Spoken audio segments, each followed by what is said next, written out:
sudah terjadi gagal ginjal, maka kebutuhan medis lainnya juga akan muncul seperti hemodialisa darah, kemudian penggunaan obat-obat gagal ginjal lain. Nah, apa yang bisa diberikan ketika penumpukan cairan di dalam tubuh terjadi? Maka kita kasih obat yang namanya spironolakton. Coba, kerja dari spironolakton ini apa mekanisme kerjanya? Coba jelaskan secara singkat, Kevin. Eh, Obat spironolakton ya tadi, Pak. Iya, Sebentar ya, Pak. oke. Coba jelaskan secara singkat mekanisme kerja dari spironolakton.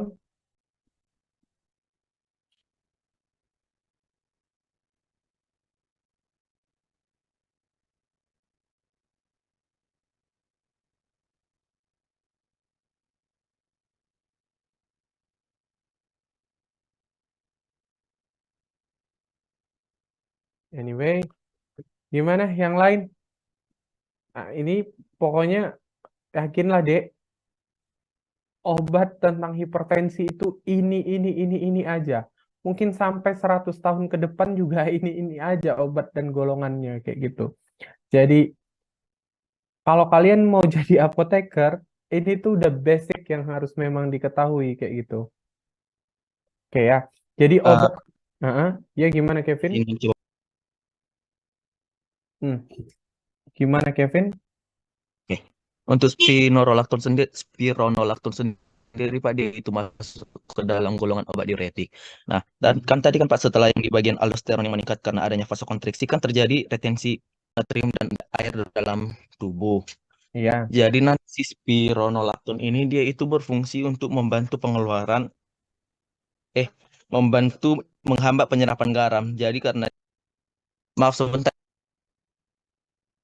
eh, maaf Pak, saya ulangi lagi. Tadi kan kan setelah Oh, adanya problem, aldosteron problem. kan adanya terjadi retensi natrium sama air. Nah, karena itu obat spironolakton ini dia akan menghambat penyerapan garam atau natrium dan air berlebih ke dalam tubuh. Dengan Hmm. begitu, pengeluaran air lewat urinnya nanti bisa kita tingkatkan, Kak. Kan Pak, kan tadi setelah dari penjelasan Stefani kan jika pengeluaran air lewat urin itu bisa ditingkatkan, pembuluh darah itu juga tekanan darah kita juga nanti otomatis akan menurun, Pak. Mm-mm. Karena kardiak filiknya juga menurun jadinya ya kan. Nah, Ya, Pak. oke, spironolakton secara mekanisme molekulernya gimana dia? Kan garam, maksudnya ion di dalam tubuh kita itu ada natrium, maksudnya secara umum ada natrium, ada kalium, ada klorida. Apa yang dikeluarin, apa yang ditahan? Coba perhatikan ini ya, Dek ya. Karena ini biasanya keluar sih di soal UKAI. Apa yang ditahan, apa yang dikeluarkan? Natriumkah, kaliumkah, atau spironolakton? Atau ketiga-tiganya? Gimana Nabila Ananda?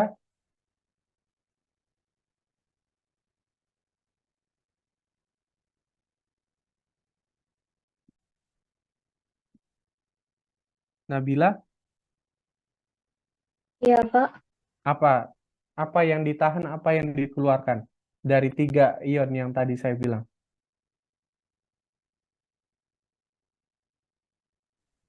Dia itu, Pak, mengurangi reabsorpsi garam dan air, jadi dia meningkatkan pengeluaran air kemih. Iya, Kemudian kalau yang dari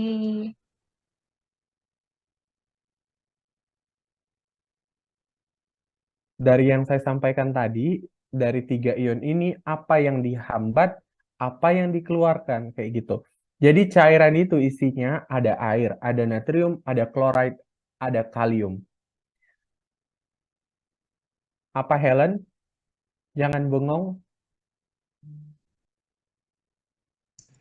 Izin Pak, yang dikeluarkan itu natrium, yang ditahan klorida sama kalsium. No, kalsium, kalium. Kalium, Pak, maaf. Oke ya. Jadi betul ya. Eh, Makanya disebutkan spironolakton, kalau kita bahasa orang awamnya di apotik, itu dibilang obat hemat kalium ya, Dek. Jadi hemat kalium. Jadi kalaulah misalnya dia hemat kalium, maka ada potensialnya untuk dia menyebabkan hiperkalemia ya. Paham ya? Sampai situ. Kalau dia, makanya spironolakton, ingat aja, spironolakton nama lainnya adalah hemat kalium. Nah, kalium yang ditahannya, berarti ada potensial untuk dia buat hiperkalemia, kayak gitu. Oke, sampai situ jelas ya. Contoh obatnya nanti kalian cari sendiri.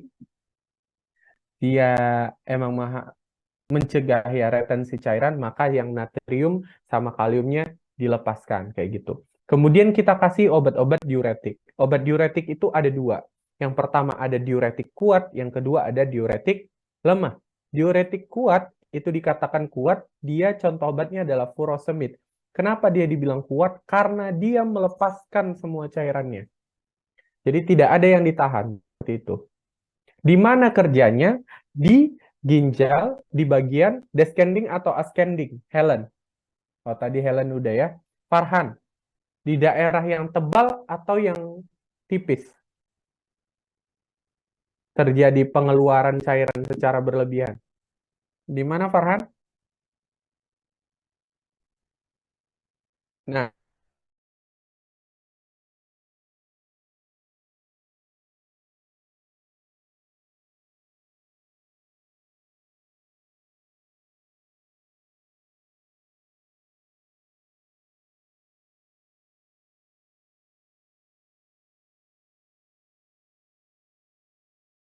itu dilepaskan secara berlebihan, maka volume cairan di dalam tubuh akan berkurang. Makanya pada keadaan orang-orang yang mengalami hipertensi, gemuk badannya akibat pengumpukan cairan, maka diberikan obat-obatan furosemid salah satunya. Nah, uniknya di sini, Dek, furosemid itu bisa dikombinasikan dengan spironolakton. Kenapa kira-kira testosterone?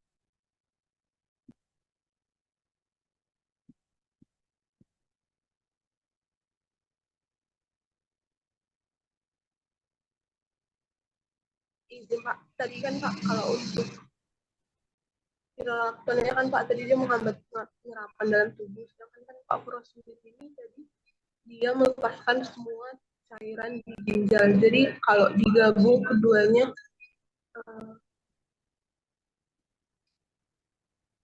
Kalau digabung keduanya, kenapa? Meledak, enggak kan? Kenapa kira-kira? Izin membantu menjawab, Pak. Oke, good. Siapa itu? Ulfa? Iya, Pak. Oke. Go ahead. Jadi Pak, tadi kan spironolakton kan dia menghambat penyerapan air dan kalium. Sedangkan si furosemid itu dia meningkatkan produksi dan aliran urin. Jadi dia untuk mengontrol kelebihan dan kekurangan si kalium dan natrium yang ada di dalam tubuh gitu, Pak. Oke. Tadi dikombinasikan. Oke.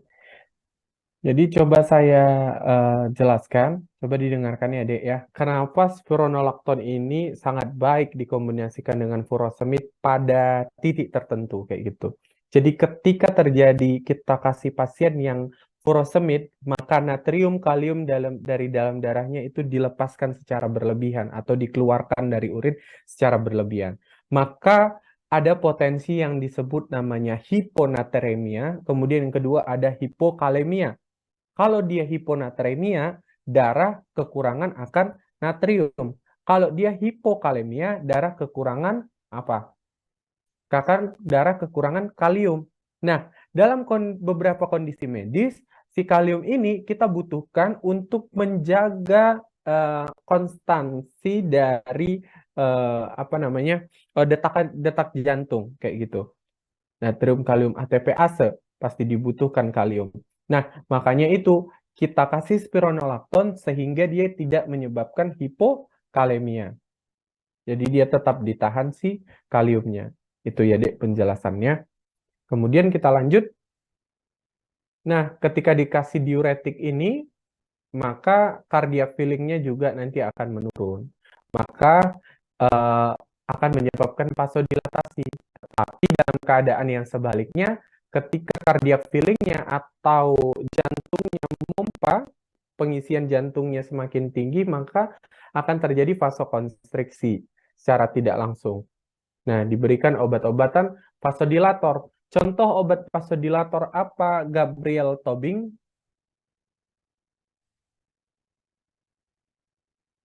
Apa, Gabriel? Oke, no answer. Rashid Ridho, apa contohnya, Dek? Izin Pak, tadi contohnya amlodipin, nifedipin. Oke, bisa amlodipin, nifedipin, tapi dia bukan direct vasodilator. Dia golongan apa?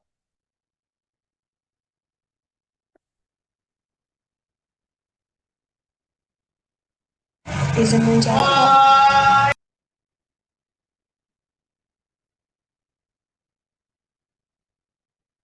Apa? Golongan direct vasodilator itu seperti nitrit oxide. Oke, nitrit oxide ya.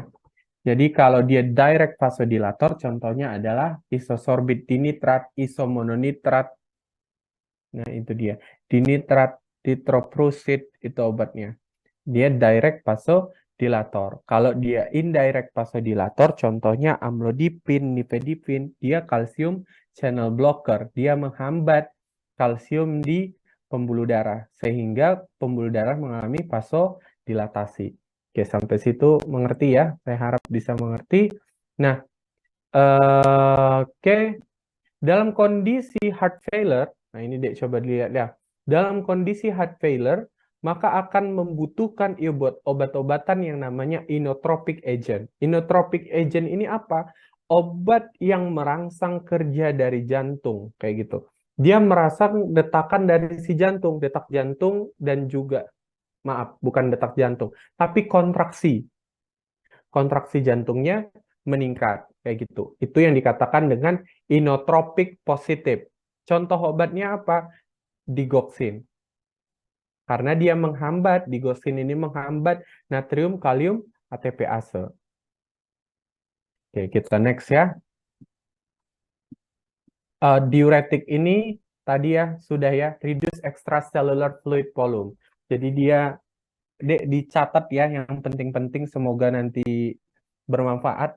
Reduce extracellular fluid volume. Dia mengurangi kadar volume cairan di tubuh, tapi yang di extracellular, berarti yang di luar dari sel, kayak gitu. Kemudian yang kedua, dia natriuresis and decrease intravascular volume. Jadi dia natriuresis ya, pengeluaran garam, dan mengurangi volume dari intravascular. Reduce preload on heart, kayak gitu. Jadi preload itu tekanan yang datang dari vena cava dari arteri pulmonal ke jantung, seperti itu, reduce preload-nya, kayak gitu. Jadi ketika tekanan itu menurun, maka kerja jantung juga tidak parah gitu, tidak susah dia untuk berkontraksi. Nah, yang keempat catatannya adalah dietary sodium intake restriction. Jadi ada pembatasan konsumsi dari sodium atau garam. Kemudian di sini ada loop diuretik. Nah, tadi ini diuretik kuat ya, Dek. Diuretik kuat itu ada furosemid, ada bumetanid, kemudian torsemid, dan dia di ascending-nya kerjanya. Nah, ini dia yang tadi kita bahas, ascending loop of Henle, to increase natrium and water delivery to distal tubule. Itu dia banyak nanti keluar. Kemudian also increase kalium excretion, karena dia sifatnya apa? Sifat dia adalah kerja keras, kayak itu. Kerja keras, semuanya dikerjainnya. Natriumnya dilepas, kaliumnya dilepas, airnya juga dilepas. Kemudian ada thiazid diuretik. Thiazid diuretik ini apa? Diuretik lemah. Contohnya ada klortiazid, kemudian ada hidroklortiazid. Limited value in CHR. Tapi ini jarang dipakai karena kurang berguna. lebih berguna si furosemid. Karena kalau dia udah congestion atau penumpukan, kondisinya udah congestive heart failure, maka wajib dikasih obat-obatan furosemid. Kemudian ada act on natrium chloride co-transport in distal convoluted tubule. Nah, kalau dibaca, kalium loss occur more than that with loop diuretic. Jadi kalium ini sering terjadi pelepasan kalium with loop diuretic menggunakan obat-obat loop diuretic kayak gitu. Kenapa dia? Karena dia sifatnya loop of diuretic itu si furosemid tadi ya, Dek, diuretik kuat. Karena dia bisa dilepas si kaliumnya. Makanya often, nah sering dikombinasikan with loop diuretic when patient is refractory to loop diuretic kayak gitu.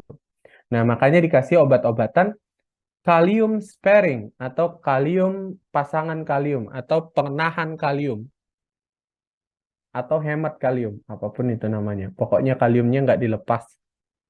Jadi dia contoh obatnya apa? Spironolactone, ada triamterene, kemudian amiloride. Are weak diuretic for achieving volume reduction with minimal kalium loss. Usually, nah biasanya treatment is started with loop diuretic either orally or IV atau intravena. Jadi treatment pertama itu diberikan obat-obat loop of diuretic atau diuretik kuat. Kalau misalnya dia diuretik resistant, maka bisa dikasih obat diuretik lemah atau bisa dikasih obat-obatan kalium sparing diuretik. Nah, kalau dilihat di sini catatannya, diuretik do not improve upon the mortality rate in patient. Kalau misalnya dia tidak memberikan perbaikan kayak gitu pada pasien, maka kita bisa kasih obat-obatan yang lain. Jadi nah ini kita masuk ke vasodilator ya. Jadi vasodilator itu ada banyak kayak gitu. Jadi makanya saya suka membaginya menjadi beberapa tipe. Yang pertama ada yang direct vasodilator. Jadi kalau dia direct vasodilator kita kasihnya golongan nitrat, nitrit. Kemudian ada indirect vasodilator, bisa ACE inhibitor atau angiotensin converting enzyme inhibitor. Kemudian ada angiotensin receptor blocker. Jadi kalau dia angiotensin receptor blocker,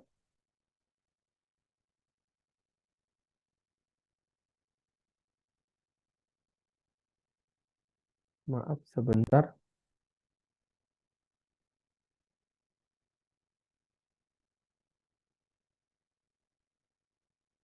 Oke, kalau dia angiotensin converting enzyme inhibitor, dia contoh obatnya itu tadi kerjanya udah jelas ya, menghambat angiotensin 1 menjadi angiotensin 2. Nah, itu dia angiotensin converting enzyme inhibitor. Contohnya ada lisinopril, captopril. Yang kedua ada angiotensin receptor blocker atau menghambat kerja dari angiotensin 2. Karena angiotensin 2 ini yang berbahaya bagi tubuh yang dapat menyebabkan vasoconstriction yang berlebihan. Contohnya adalah apa contoh obatnya?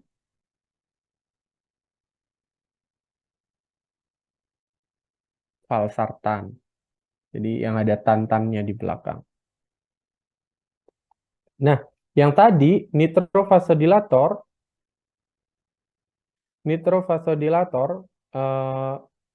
contoh obat yang nitric oxide tadi, donor which activate soluble guanyl cyclase in vascular smooth muscle to relax them. Jadi ini dia mekanisme obatnya. Jadi dia mengaktifasi soluble guanyl cyclase. Jadi guanyl cyclase itu biasanya berada di vascular smooth muscle to relax them. Jadi beberapa penelitian yang menggunakan nitric oxide, contohnya ini saya lagi penelitian, itu pakai inhibitornya atau penghambat nitric oxide-nya. Maka dia menghambat si guanyl cyclase tadi. bukan malah mengaktifasi. Makanya dia eh, mengalami vasokonstriksi yang berlebihan. Nah, pada yang kita pelajari sekarang, si nitrate oxide itu mengaktifasi guanyl siklase di vascular smooth muscle dan menyebabkan relaksasi pada smooth muscle-nya. Nah, ada yang rapid acting nitroglycerin tablet or spray. Jadi kalau dia tablet, dia diletakin di mana? Diletakin di mana tabletnya, Dek? Aulia, diletakin di mana obatnya?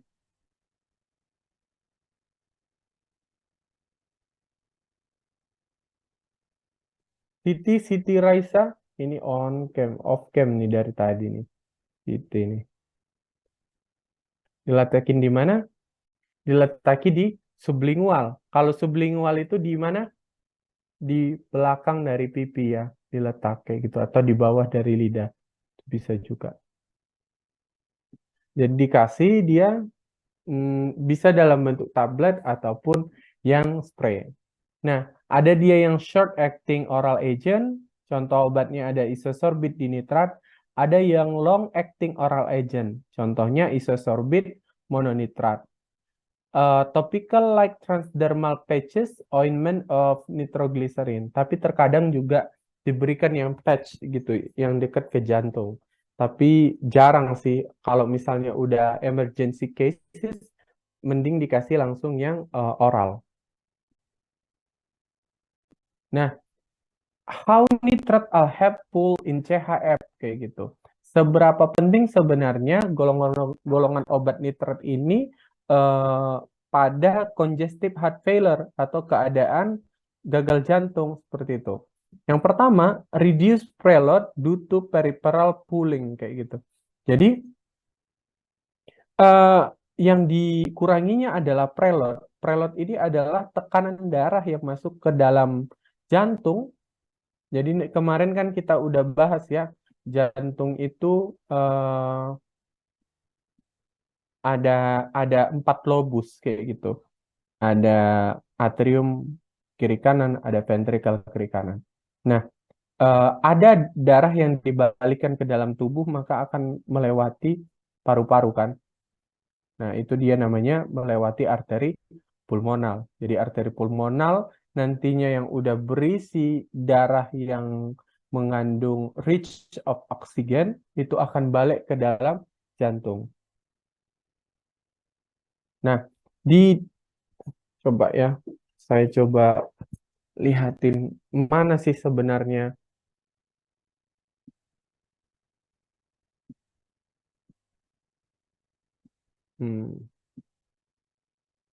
mana preload jantung. Ini Kak, ini penting kalau misalnya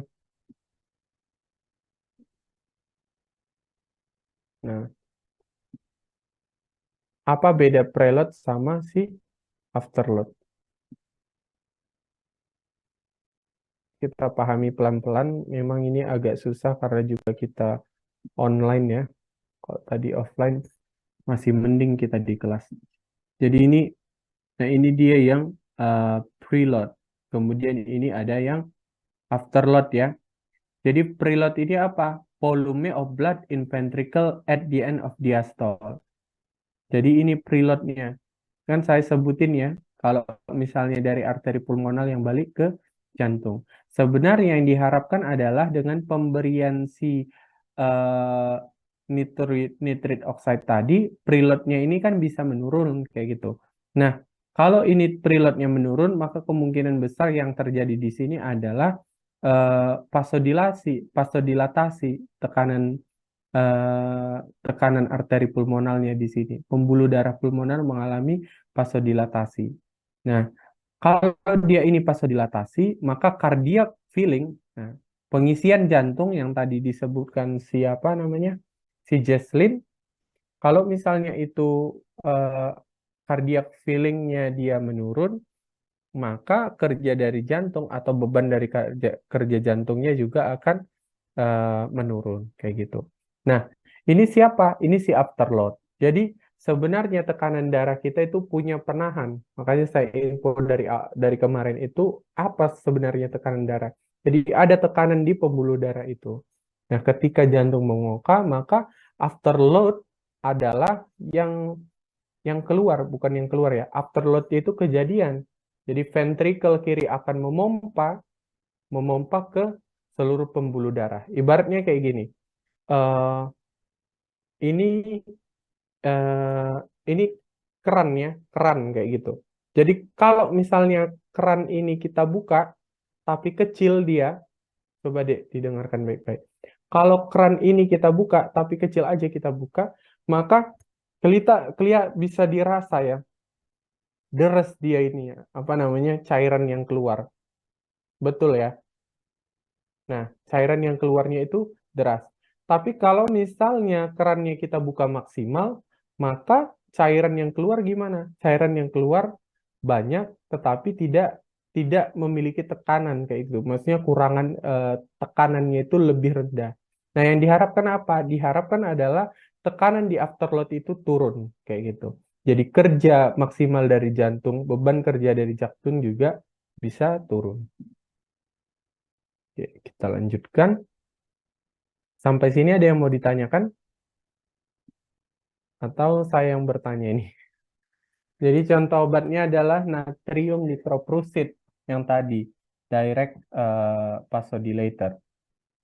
Nah, during biotransformation of nitroprusid, cyanide is produced which is quickly converted to thiocyanate in the liver and excreted by kidney. Jadi cyanide ini yang mempunyai efek apa namanya, memiliki efek toksisitas salah satunya. Makanya ADR-nya, adverse drug reaction-nya, thiocyanate or cyanide toxicity may occur following prolonged drug administration. Jadi, kalau misalnya pemberian nitroprusid secara jangka panjang, maka akan menyebabkan toxicity dari cyanide. Nah, simptom yang sering terjadi adalah unexplained abdominal pain, jadi tiba-tiba sakit perut, kemudian change in mental status, convulsion, kejang, kemudian lactic acidosis. Terjadi acidosis laktat. Nah, treatment yang diberikan adalah sodium nitrite. It oxidizes some iron of hemoglobin to ferric state and convert to metahemoglobin. Cyanide preferentially binds to metahemoglobin to form cyanometahemoglobin. Administration of sodium thiosulfate convert cyanide metahemoglobin to thiocyanate, sulfate, and hemoglobin. Thiocyanate ini yang bisa dikeluarin dari dalam tubuh. Jadi natrium nitroprusid kan dia menghasilkan thiocyanate kayak gitu. Thiocyanate yang toxicity-nya parah kayak gitu. Makanya dikasih si sodium nitrate. Jadi sodium nitrate itu akan mengoksidasi dari iron atau zat besi of hemoglobin to ferric state and convert to metahemoglobin. Dia menghasilkan metahemoglobin. Jadi metahemoglobin ini akan terikat terhadap cyanide yang terbentuk akibat toksisitas tadi dan membentuk metahemoglobin. Itu ya. Sehingga pemberian dari sodium thiosulfate mengkonversi cyan metahemoglobin to thiocyanate, sulfate, and hemoglobin. Jadi thiocyanate is excreted by the kidney. Oke, sampai sini ada yang mau ditanyakan? Ini tidak. Nah, ini hidralazin ini juga biasanya sering dikasih ya, Dek. Hidralazin ini direct acting vasodilator. Secara mekanisme molekuler tidak jelas sebenarnya seperti apa kerja dari hidralazin. Intinya dia resulted in increased cardiac output and decreased ventricular wall stress during systole. Jadi ventricular wall stress during systole ini adalah afterload yang tadi kita bahas. Ada penahannya di jantung. Also has moderate direct positive inotropic activity independent of its afterload reducing effect. Jadi dia punya efek juga. Efek apa? Efek inotropik positif. Jadi inotropik positif, ingat aja, kalau dia berarti inotropik, kontraksi dari jantungnya yang meningkat. Ada yang kronotropik, namanya kronotropik, detak jantungnya yang meningkat. Jadi beberapa obat itu ada yang positif inotropik, ada yang negatif inotropik. Contohnya apa? Digoxin. Kemudian ada obat juga yang dia positif inotropik, kemudian positif dari kronotropik. Contoh obatnya apa? Contoh obatnya katekolamin. Nah, contoh obat katekolamin ini adalah isoproterenol. Nah, biasanya diberikan obat ini pada CHF, congestive heart failure. Oke, ini nanti kalian bisa baca. Nah, ini dia yang angiotensin 2. Berarti tadi kita udah bahas obatnya ada nitroprusid, kemudian ada hidralazin. Itu obat-obat yang direct ya, direct acting ya, Dek ya. Kemudian ini ada angiotensin converting enzyme inhibitor kayak gitu. Tapi di sini dijelasinnya dulu, Dek. Efek dari angiotensin 2. Nah, yang sering dibaca. Ini saya ulang-ulangi sampai kalian muak dan bosan sehingga paham kayak gitu. Jadi kalau dia angiotensin 2, efeknya potent vasoconstrictor. Kemudian dia natrium and water reabsorption from renal tubule. Kemudian yang ketiga ada modulation of neural and medullary catecholamine release. Jadi dia si angiotensin 2 ini peranannya sangat bahaya gitu, sangat memberikan side effect yang berlebihan karena dia menyebabkan vasokonstriksi dan juga dia dapat merilis atau melepas dari katekolamin. Sedangkan tadi kita bahas si katekolamin itu efeknya apa? Meningkatkan kerja jantung yang berlebihan, seperti kontraksinya ditingkatkan, kemudian detak jantungnya ditingkatkan. Makanya dikasih obat angiotensin converting enzyme inhibitor untuk menghambat produksi angiotensin 2 yang berlebihan. Nah, angiotensin 2 inhibitor ini itu dia suppress angiotensin 2 and aldosterone production yang tadi kita bahas ya. Kemudian decrease sympathetic activity. Dia menyebabkan mengurangi kayak gitu aktivitas simpatik. Kemudian potentiate effect of diuretic. Dia menyebabkan diuresis di dalam CHF. Jadi sebenarnya dia bukan direct dari diuretik, tapi dia punya efek dari diuretik.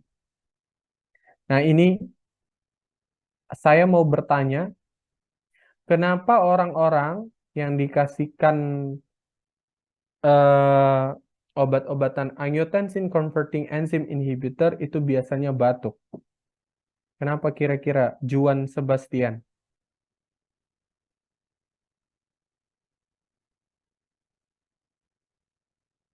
Kenapa, Juan?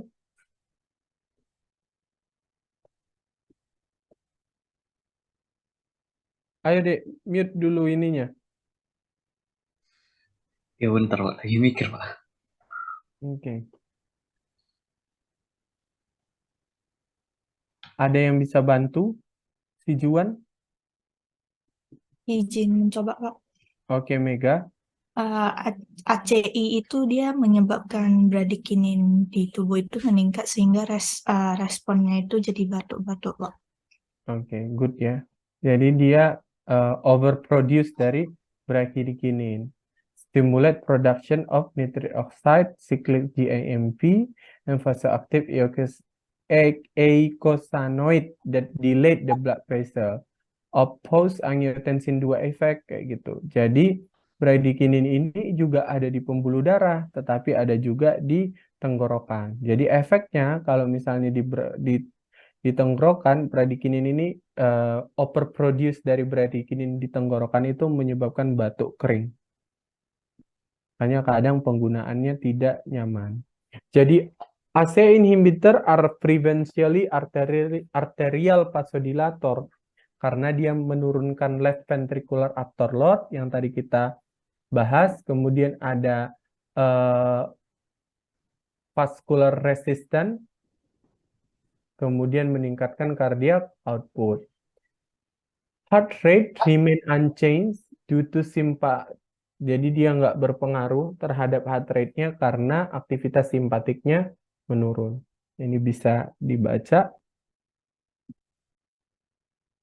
Nah, AC itu memang penting ya untuk dikonsumsi oleh pasien-pasien yang mengalami hipertensi, apalagi yang sudah kronis. Biasa digunakan seumur hidupnya, dikonsumsi seumur hidup. Ini untuk Neristed, ini tidak kita bahas Neristed. Vasopressin, oke. Kita lanjut ke role of sympathetic activation. Nah, ini dia. Ada yang bisa jelasin ini? Saya kasih waktu 5 menit buat kalian berpikir dan mencari tahu ini tuh apa. Oke ya, waktunya 5 menit ya dek. Sembari saya ambil air putih dulu. Nanti saya tanya kayak biasa per orang.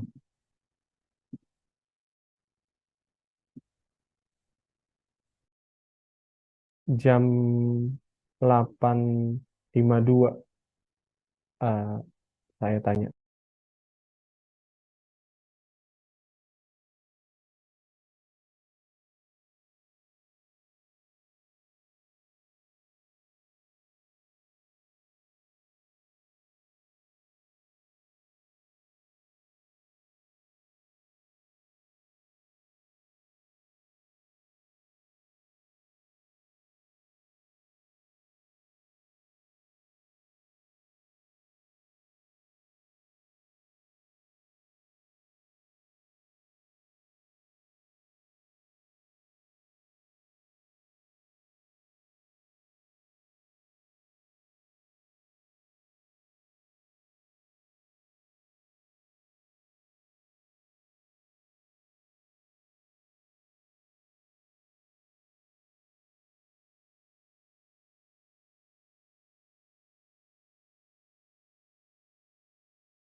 Oke, ada yang sudah mengerti? Siapa yang mau menjelaskan terlebih dahulu?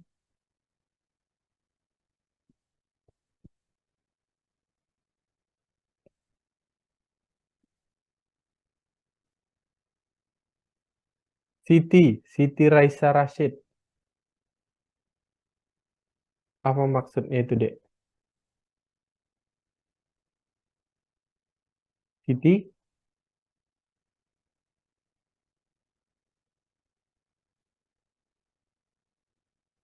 Natasha Pakpahan? Coba di unmute, Dek. Oke. Gimana Natasha? Heeh. Jadi Pak, di sini peran dari aktivitas simpatetik dalam menyebabkan gagal jantung kongestif. Oke. Gagal jantung kongestif itu dapat terjadi karena ada aktivitas simpatetik yang meningkat, di mana ada dua jenis, yaitu ada inotropi dan konotropi. Inotropi dan kronotropi, di mana inotropi ini digunakan untuk gagal jantung, yaitu untuk meningkatkan ataupun menurunkan dari kontraksi jantung dan merangsang kerja dari otot jantung sendiri. Di mana ada inotropi positif dan inotropi negatif. Yang kalau inotropi positif itu untuk meningkatkan kontraksi dari jantung, sedangkan untuk inotropik negatif itu untuk melemahkan kerja jantung. Terus? Yang contoh obatnya yaitu digoxin. Kemudian ada kronotropi, yaitu obat jantung yang mempengaruhi detak jantung, di mana nanti detak dari jantung jika diberikan kronotropik dapat meningkat, Pak. Berarti kronotropik positif ya kalau meningkat ya. Terus? Dan kebalikannya, jika negatif dapat menurunkan detak dari jantung. Oke. Kemudian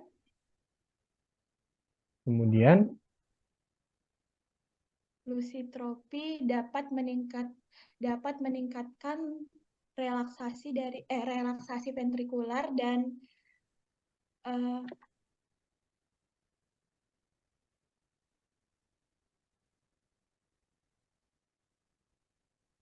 apa? Volume darah di jantung meningkat. Oke ya. Sudah bagus yang disampaikan Natasha. Thank you Natasha. Jadi coba dilihat deh yang warna kuning ini. Ini kejadian yang namanya congestive heart failure. Apa itu congestive heart failure? Adalah gagal jantung congestive kayak gitu. HF-nya heart failure. Kenapa dia disebut gagal jantung? Karena kemampuan jantung atau kerja jantung itu udah nggak kuat lagi seperti biasanya. Kenapa bisa nggak kuat? Mungkin secara fisik jantungnya udah lemah. Dan secara mental juga si jantungnya udah lemah kayak gitu.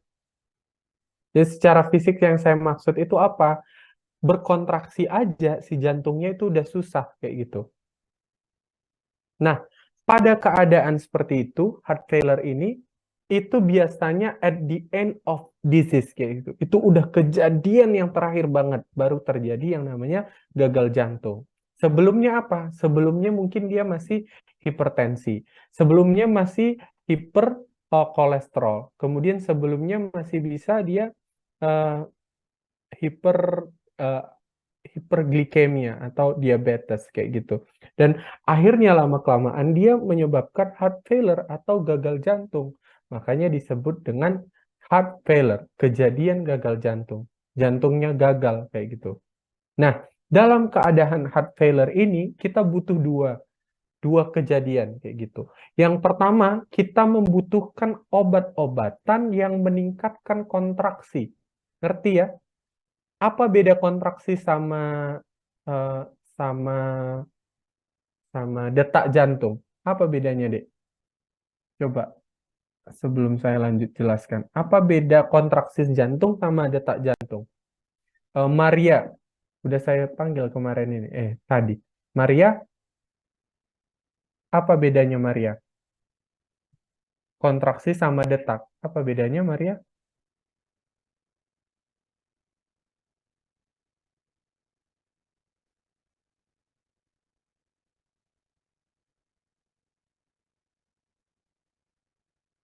Aro Maria Belen si Tepu. Nah, saya manggil kamu, Dek. Mungkin ada Maria yang lain, tapi saya maksudnya kamu. Coba di-unmute. Iya, Pak. Oke. Coba jelasin, Dek. Apa beda kontraksi sama detak?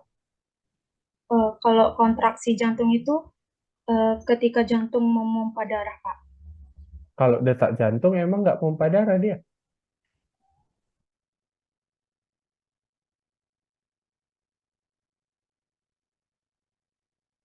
Siapa yang bisa bantu jelasin?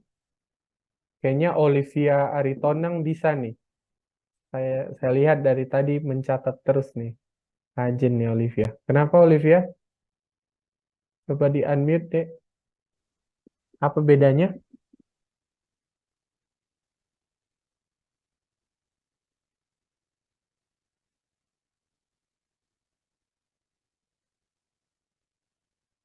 Belum deh. Kamu belum ada bilang apa-apa nih. Saya nggak ada dengar nih. Apa bedanya Olivia?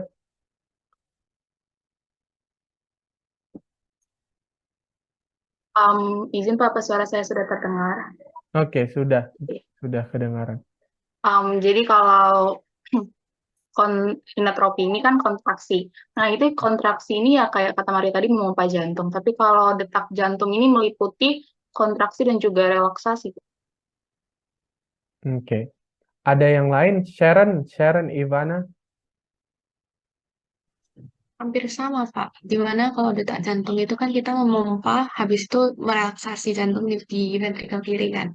Kalau kontraksi itu hanya kontraksi aja, memompa jantung ke seluruh tubuh. Oke. Fahmi, sama juga. Beda Pak. Kalau Oke. saya Pak, menurut saya kalau kontraksi jantung itu gimana otot jantung itu dia memompa darah keluar jantung. Kalau detak jantung ini sama konsepnya dengan kontraksi, cuman kalau detak jantung ini berapa banyak kontraksi jantung itu dalam satu waktu Pak. Jadi itulah dia ada yang namanya 100 denyut per menit dan beragam macam Pak.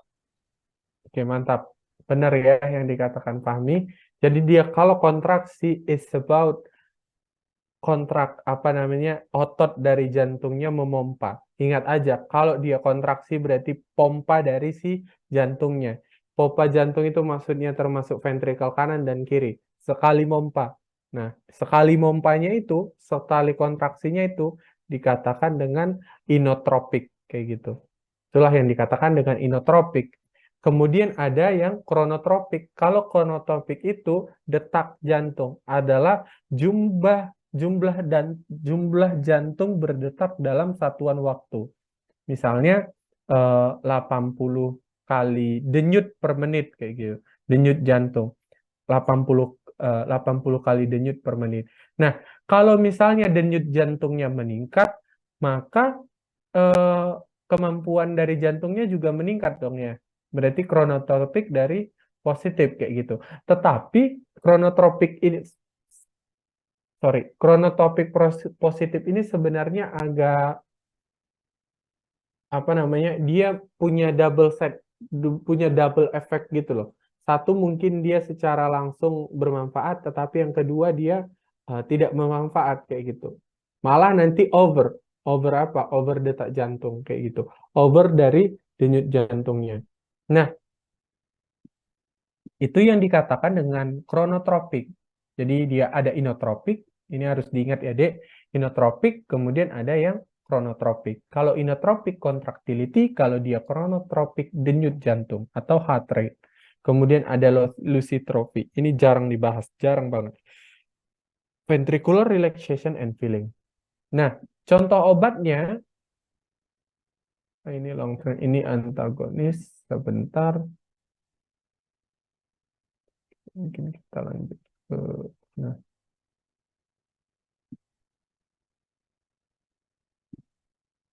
Ini kita sampai jam berapa, Dek?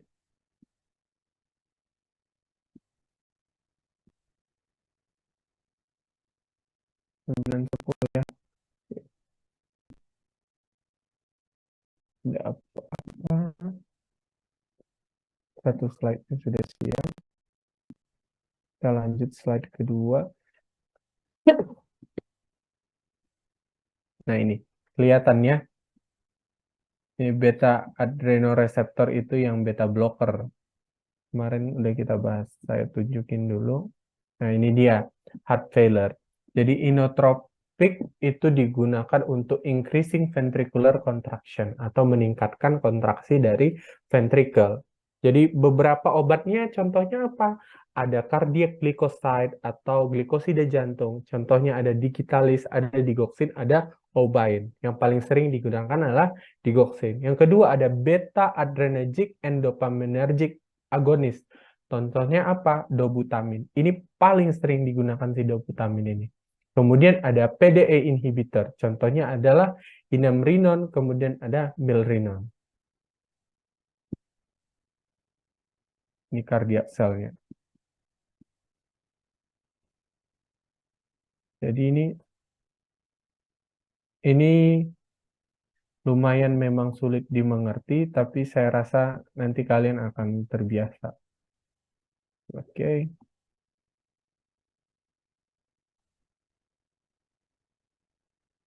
Oke, mungkin ini tugas dari saya ya, tugas personal. Untuk pertemuan selanjutnya, saya minta kalian bisa menjelaskan secara singkat, padat, dan tepat maksud dari gambar yang saya sampaikan ini. Ini terkait dengan bagaimana kondisi ion di dalam sel jantung. Jadi kalau misalnya kamu lihat ini adik-adik, ini ada channel natrium kalsium, kemudian ada channel kalsium aja, kemudian ada natrium kalsium yang polarized, yang ini yang depolarized, kemudian ada channel natrium kalsium. Kemudian ada kalsium L-type, kemudian ada si natrium. Yang saya mau tunjukkan di sini adalah kerja dari si digoxin tadi itu menghambat dari si natrium kalium ATPase.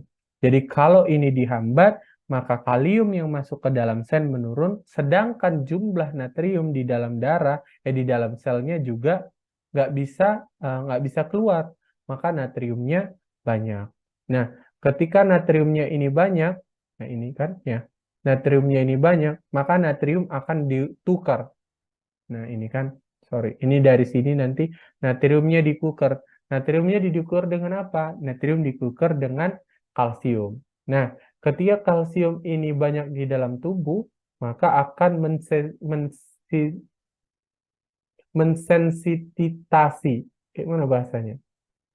Menggelitik gitu. Menggelitik si sarkoplasma retikulum untuk melepaskan kalsium yang berlebihan.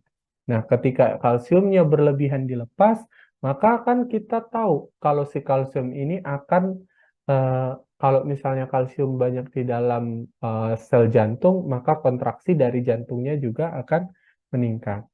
Ini nanti kalian pelajari next time saya tanya, karena waktunya sudah terbatas. Nah, cardiac glycoside bind and inhibit the phosphorylated alpha subunit of sarcolemmal natrium kalium ATPase. Maksudnya si cardiac glycoside menurunkan extrafusion from cell, menurunkan natrium extrafusion from cell, and meningkatkan its level in the cell. Berarti si natriumnya nanti meningkat di dalam sel, karena dia nggak bisa keluar kayak gitu. At therapeutic serum level, they increase vagal tone and decrease sympathetic tone, kayak gitu. Jadi unik sebenarnya si digoxin ini karena efeknya itu inotropik positif, tetapi juga dia menyebabkan chronotropik negatif, chronotropik negatif. Karena dia meningkatkan increase vagal tone and decrease sympathetic tone. Jadi decrease automaticity, kemudian increase maximal diastolic resting membrane potential in arterial and AV nodal tissue. Prolong ERV and slow conduction in AV nodal tissue. This effect result in sinus bradycardia or arrest, prolongation of AV nodal conduction and AV block. Seperti ini kira-kira. Kalau misalnya lama-kelamaan kita kasih si digoxin, maka akan terjadi yang namanya bradikardi. Bradikardi itu apa? Apa kira-kira Dek bradikardi? Apa beda bradikardi dengan takikardi? Gracelyn, apa bradikardi, apa takikardi? Pak, bisa ulangi pertanyaannya? Sorry. Tadi saya tanyakan, apa beda bradikardia dengan takikardia?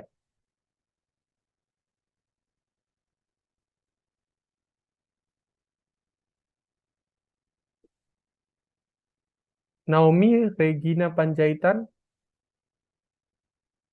Saya Pak. Oke. Apa Dek, beda bradikardia dengan takikardia? Kalau bradikardia denyut jantungnya sangat lambat, kalau takikardia sangat cepat ya Pak. Oke, betul ya. Karena kenapa dia si digoxin itu menyebabkan bradikardia? Karena dia kronotropik negatif. Jadi detak atau denyut jantungnya itu diturunkan kayak gitu. Karena dia increase vagal tone and decrease sympathetic tone kayak gitu. Jadi itu dia yang diturunkan. Maka yang paling bahaya dari penggunaan digoxin ini adalah tiba-tiba sudden death dari si jantung. Karena dia mati tiba-tiba fungsi jantungnya karena arrest dia, karena nggak bisa lagi dia berdetak. Nah ini kan, in higher concentration it's increased sympathetic activity, so simultaneously there is calcium overload which together may cause development of cardiac arrhythmia. Nah lama-kelamaan dia menyebabkan yang namanya cardiac arrhythmia. Cardiac arrhythmia itu apa? Aritmia berarti ritme, ari berarti tidak, ritmenya tidak bagus. Berarti ritme dari jantung itu tidak bagus. Itu side effect yang biasa digunakan oleh digoxin. Kalian belajar ECG ya, ekokardiogramnya ada P, gelombang P, ada gelombang Q, RST, balik lagi Q. Balik lagi P, PQRST. Nah, dia P, kemudian Q, kemudian R, S, balik ke T, ke P lagi. Nah, ketika irama dari jantungnya sudah tidak konstan dan itu tidak sesuai lagi, itu dikatakan dengan kardiak aritmia. Kardiak aritmia nanti banyak lagi nih pembahasannya. Nah, efek dari digoxin yang bukan ke jantung contohnya adalah blood vessel constriction, direct in normal. Kemudian ada diuresis juga efeknya. Kenapa dia menyebabkan diuresis? Karena dia natriumnya itu kan ditahan, maksudnya banyak di dalam selnya, sedangkan kaliumnya itu dilepas kayak gitu. Jadi ada namanya natrium changer. Kalau 3 natriumnya dilepas, maka kaliumnya ditahan. Atau kebalikannya, berarti dia 3 natrium, 2 kalium.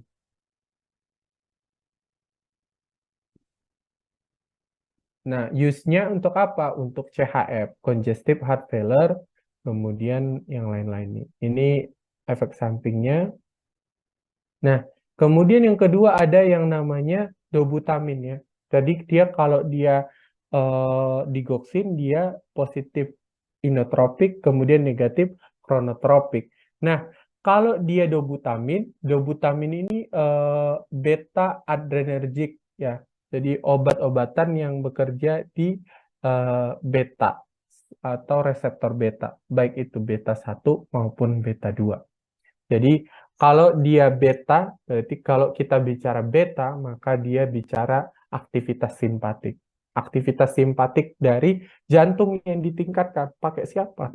Pakai si dobutamin. Dia menyebabkan positif inotropik. Yang kedua, dia menyebabkan positif kronotropik. Jadi, beta 1 positif, inotropik, and increase in stroke volume.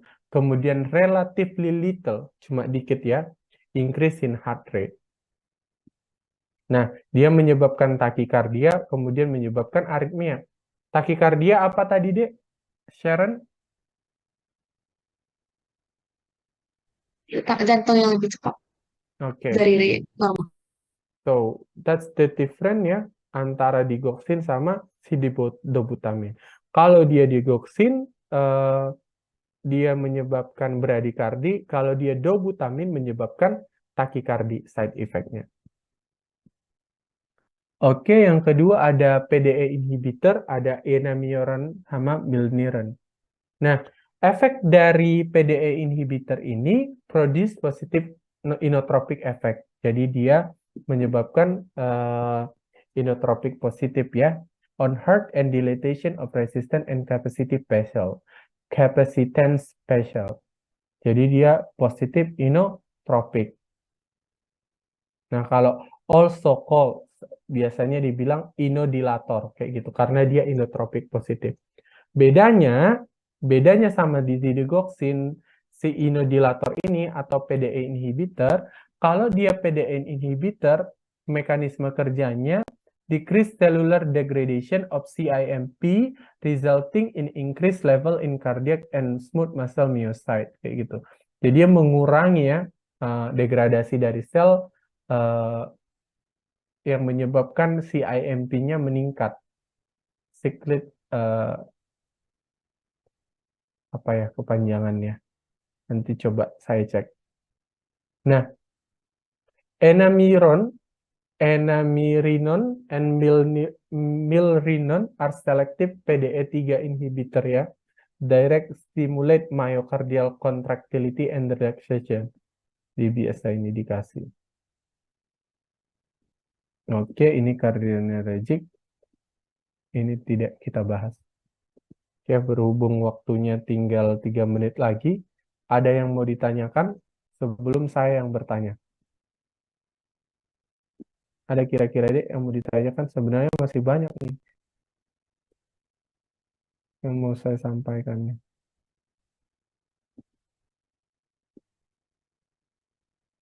Oke, ada yang mau ditanya? Dwi Putri? Sejauh ini belum, Pak. Itu ada Helen yang mau nanya. Oke, Helen. Mana si Helen ini? Izin bertanya, Pak. Berarti satu obat itu selalu memiliki sifat inotropik dan kronotropik ya, Pak? Dari case yang kita bahas tadi, ada 3 obatnya ya. Ada yang, ini obat gagal jantung ya, Dek. Ada yang digoxin, golongan natrium kalium ATPase inhibitor. Yang kedua ada apa? Yang kedua ada obat apa dia? Ada dobutamin. Kalau dia dobutamin, dia golongan obat beta adrenergic stimulator atau agonis kayak gitu. Kemudian yang ketiga ada PDE inhibitor atau enamiron atau inodilator. Kalau dia yang digoxin, dia punya efek inotropik positif, kemudian kronotropik negatif. Itu kesimpulannya, Dek ya. Digoxin punya efek kronotropik positif, inotropik negatif. Kalau dia inotropik positif, berarti kontraktilitas dari jantungnya meningkat, sedangkan detak jantungnya atau denyut dari jantungnya menurun. Itu si digoxin. Kemudian yang kedua ada dobutamin. Kalau dia dobutamin, inotropiknya meningkat, kronotropiknya juga meningkat. Berarti positif-positif ya. Kemudian yang ketiga, ada PDE inhibitor tadi, inotropiknya positif, kemudian kronotropiknya negatif. Berarti kalau misalnya kita simpulkan, digoxin, kalau kita urutin itu ya, kronotropik positif, inotropik negatif. Kronotropik positif, inotropik positif. Kronotropik positif, inotropik negatif. Seperti itu ya, Helen. Ada lagi yang mau ditanyakan, Helen? Baik, Pak. Terima kasih, Pak. Oke, sama-sama. Ada yang lain yang mau ditanyakan? Feby Aisyah Harahap. Iya, Pak. Ada yang mau ditanyakan? Sejauh ini udah cukup, Pak. Oke, berarti saya yang nanya ini. Oke, Aisyah yang mau saya, Feby yang mau saya tanyakan, coba kamu jelaskan kembali beda bradikardi dengan takikardi. Jadi Pak, yang saya tahu Pak, berdasarkan penjelasan Bapak juga, kalau bradikardi itu dia detak jantung atau heartbeat-nya itu lemah, kalau dia takikardi heartbeat-nya itu cepat gitu. Oke. Terus kardiak aritmia itu apa, Feby? Yang Feby tahu Pak itu gangguan irama jantung Pak. Oke, gangguan irama jantung ya. Good ya, Feby ya.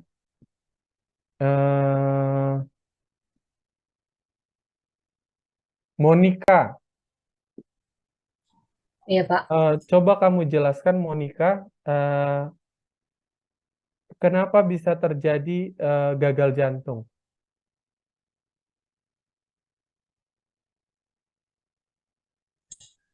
Izin Pak, gagal jantung itu terjadi karena kerja dari si jantung itu sudah tidak optimal lagi Pak, atau tidak bekerja seperti biasanya lagi Pak. Kemudian Bisa terjadi Pak karena kerusakan fisik.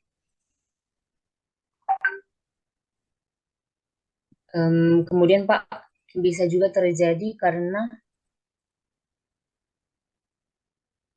kenapa nih? tunggu Pak. Oke, apa-apa, kita tunggu. Jadi heart failure-nya itu, saya ulangi ya lagi ya, heart failure itu kejadian dari jantung yang tidak bisa memompa secara maksimal. Kemudian heart failure ini lama-kelamaan dapat menyebabkan cardiac output-nya menurun tiba-tiba, atau darah yang keluar dari jantung juga menurun. Makanya terkadang kita butuh obat-obatan yang meningkatkan aktivitas simpatik activity. Oke ya, overall sih itu aja yang mau saya sampaikan. Nanti bahannya saya kirim. Kita masih ada 2 pertemuan lagi. Kira-kira kapan kita bisa? Oh, 3 pertemuan lagi ya? Oke. Kapan? Oh iya. Kapan kita bisa? Kita pertemuan ketiga itu tentang cancer, kemudian pertemuan keempat tentang reproduksi.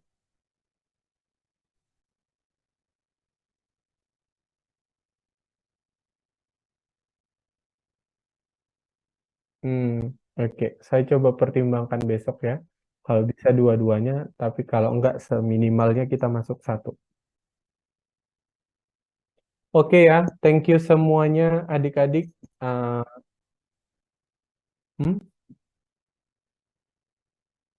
Hmm, Oke.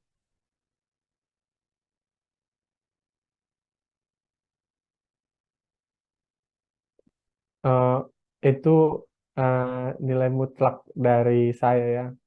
Jadi saya ngelihat kelas itu tidak hanya yang saya sampaikan, tetapi kita diskusi interaktif ya. Asalkan kalian tidak off cam, terus saya tanya kalian jawab, ataupun kalian berpartisipasi di kelas saya kayak gitu. Tapi kalau misalnya kalian tidak tertarik gitu nggak apa-apa, mending sih tidak masuk ke kelas kayak gitu. Oke ya. Thank you semuanya. Selamat pagi, selamat sarapan dulu. Kayaknya hampir semuanya belum ada nih sarapannya. Udah berat kali pembahasannya pagi-pagi. Sarapanlah kalian dulu ya. Oke, assalamualaikum warahmatullahi wabarakatuh. Selamat pagi. Waalaikumsalam warahmatullahi wabarakatuh. Terima kasih Pak. Sama-sama. Saya Liv ya.